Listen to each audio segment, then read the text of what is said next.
Hello, everybody. My name is Douglas Armstrong. I'm the head honcho here at Happy Texas Reviews. Thank you very much if you guys are watching the live stream. If you're just watching after the stream ends, thank you also for watching.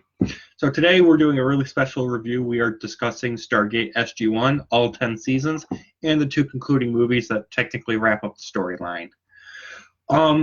If you guys don't know what Stargate is, basically it's this device that takes you from one Stargate, this circular device, creates a wormhole to another Stargate somewhere in the universe and allows you to be able to transport matter from it. And that's the basic gist. And so you've got this military group that transports you from one Stargate to another and allows this military group to explore planets. And so they end up making allies and enemies while doing this and acquiring alien technology in order to protect Earth. This show definitely is amazing. I didn't technically grow up with it, as for saying I didn't watch every single episode from start to finish. As of last night, I just finished watching the movies and season 10 with my mom, and so I'm doing a review for you guys. In general, the show is really good. There are some episodes that I think could have been cut out and were somewhat basically like nonsense episodes, very political and whatnot. But in general, the show's really good. Tilk is a warrior that, he just goes from being a bad guy and all of a sudden turns to good. I love Daniel Jackson as being the doctor scientist nerd. He was such a great character. Samantha Carter and, of course, Jack O'Neill. I know in like season 3 or 4, I believe, I think it's 4, they end up, saying, hey, we like each other. At the very first episode when they meet each other, it's like, yeah, they're going to get together. But they don't actually get together in the show because they're wanting to, keep going with their military careers. Especially Jack O'Neill is like, he gets into a position where it's like, if I leave the military, they're in the Air Force and whatnot. If I leave the military, no one's going to be able to do my job as good as I do protecting this planet. So they both stay and protect. And I guess, once they decide they've had enough and they're old enough, then they'll settle down. I just hope they can get to it quickly. If you know what I mean. See, I love the replicators because they are such an annoying threat and really evil. The replicators are basically these bug-like Terminator machines.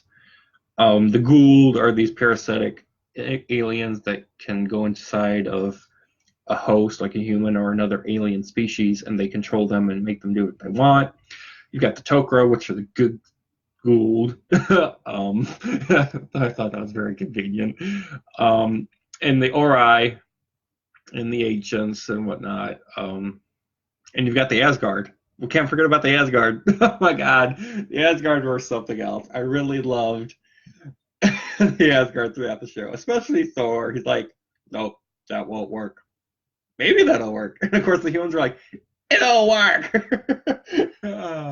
There's so many funny moments throughout this whole show. It's just unbelievable that it got canceled and didn't get a proper ending. I know for a fact that there were some talks that they were going to do season 11, just to actually end the show on a good note. It's funny that when you watch season 10, the final episode, you're like, this is actually the final episode? I'm like, they do a really amazing final episode. Unfortunately, you have to watch Stargate: The Ark of Truth movie and Stargate Continuum to actually get the proper ending to Stargate SG-1 as a whole.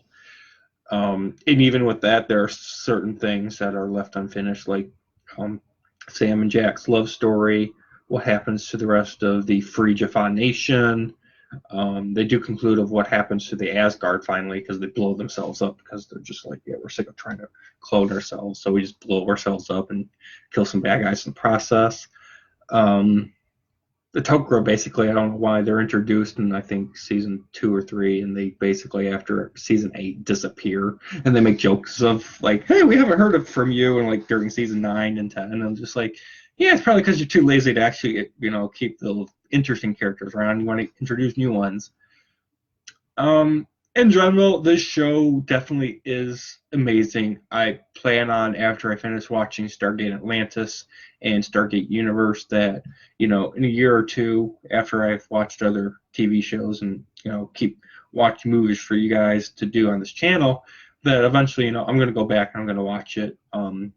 So this is my first time. I started watching the entire series back this summer around July, and it was the first time actually watching the whole show from start to finish. Um, I did watch a couple episodes of season 8, 9, and 10 while they were airing. Um, and they would do reruns of the past seasons, and I would get caught up on technically what was going on. But it just never grabbed my interest that much because I figured, okay, military group are going to planet to planet exploring. I'm like, okay, I don't understand why 10 seasons can be made of the exact same thing. Eventually, you think it get boring. But now that I've watched it all the way from start to finish, I realize, you know what, they actually do get bored of it, and they throw things in there just because they need a plot. Especially like Merlin and the Knights of the Round Table and dragons. Oh my god, there's a freaking dragon in this show. Oh my god, it's not even a robotic dragon, it's an actual dragon. I'm just like, why is there a dragon in SG-1? A Stargate show. Like, oh, there's some things that are in here. I'm just like, okay, you guys ran out of ideas, or you ran out of the budget to come up with an idea. Just It's just kind of sad. What else? Love Thor. Thor the Asgard was just amazing. Um, oh, interesting fact. You don't actually have to have watched the original Stargate movie in order to understand what happens in the first 2 episodes of season 1. You can watch the Stargate season 1, a couple of first episodes like I have, and never seen the original movie to understand what goes on. If you watch the original Stargate movie, it does give you a better background and knowledge of actually what's going on. But as me, I'm just like, yeah, I can't even find the original Stargate and like buy it and try to own it or watch it. It's very difficult for some reason. I guess it's just really old. um, so I went in and I'm just like, okay, cool, all these characters. So they do make references and whatnot to the original movie, but they make it so like if you're someone like me that hasn't watched the movie, you can still pick up on it and understand what's going on. Um, what else? Oh, I was disappointed in the fact that you actually have to watch Arc of Truth and Continuum to actually get the full ending, because season 10 doesn't end the actual main storyline of what's going on. They just leave it open ended. I guess they figure, oh, we're going to get a season 11 and then we'll end it. But they decided to do 2 movies, each about an hour and 40 minutes long, in order to actually end the show. And that was disappointing. But they do an amazing job, I guess, ending the storyline. I feel like, especially Arc of Truth, was rushed. They're just like, we need to find this one device because, that's all we've been doing for the past 2 seasons, trying to find this one device that can kill the bad guys. And they magically find it, and they use it, and that's the end. I feel like the movies were rushed just because they wanted to actually just tie everything in in a nice gigantic bundle and end everything before everyone moved on to Atlantis and Universe. Yeah, I would really encourage you guys to comment below of what you thought if you've seen anything of Stargate SG-1. I don't know if I'm going to do Stargate Atlantis and Stargate Universe review, just because of the holidays rolling around and my mind's going to be jumbled with a bunch of different movies that I'm planning on reviewing. So I know this is a very broad and general review, but I would encourage you guys, highly encourage you guys, if you haven't yet, watch Stargate SG-1. Watch it from the very first episode all the way through. And even if you're someone, I know a couple people that they've watched like the first 5 seasons and they're just like, oh, awesome, you have all 10? Can I borrow 6 through 10?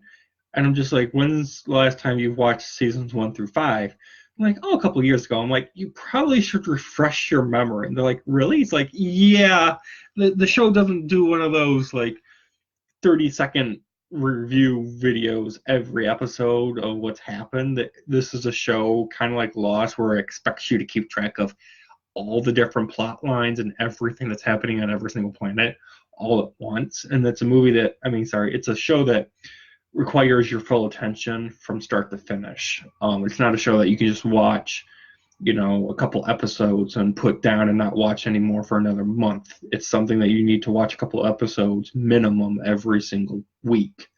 And the only reason my mom and I were able to steam through it is every Sunday or so we would watch like 6 to 10 episodes. So that does help, especially if you're able to have that type of time. It really does help out.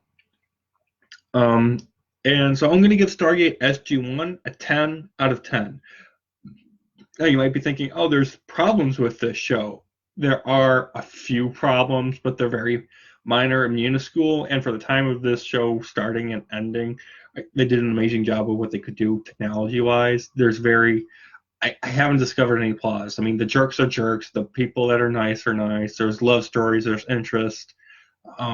If you are a fan of science fiction and things making no sense and things just happening because they need to sometimes, you're going to love this show. I highly encourage you guys to watch it from start to finish, own and rewatch. And, it can be a little expensive because you're buying 10 seasons of a show.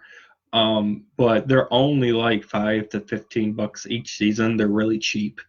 It's not like, you going into Walmart or Best Buy and you're buying the new season of Once Upon a Time or Fear the Walking Dead or The Walking Dead or whatever else is out now. I can't keep track of all those TV shows. It's ridiculous.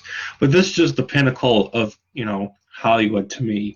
It's like this show didn't have to rely on the internet. It didn't have the whole YouTubing and, ooh, here's an extended look of next week's episode or any of that stuff. It's just like they made what they wanted to make. They did an amazing job. The actors and the actresses had a fun time on the show, and you can tell by the energy level given. They had a blast, and they just did it for fun. Of course, they did it for a paycheck, but they were also having fun and enjoying doing what they did for the fans. So I'm giving it a 10 out of 10. Comment below if you don't like it, what you think of it, and if you've seen it, please let me know of what you also thought about it. So this has been my Stargate SG-1, all 10 seasons, and the 2 concluding movies. Thank you very much for watching, guys, and I will see you guys tomorrow with my Lights Out video, and I will be putting up a poll of some movies that I would like you guys to vote on to see if any of them you would like me to review next. Have a good one, guys. Bye.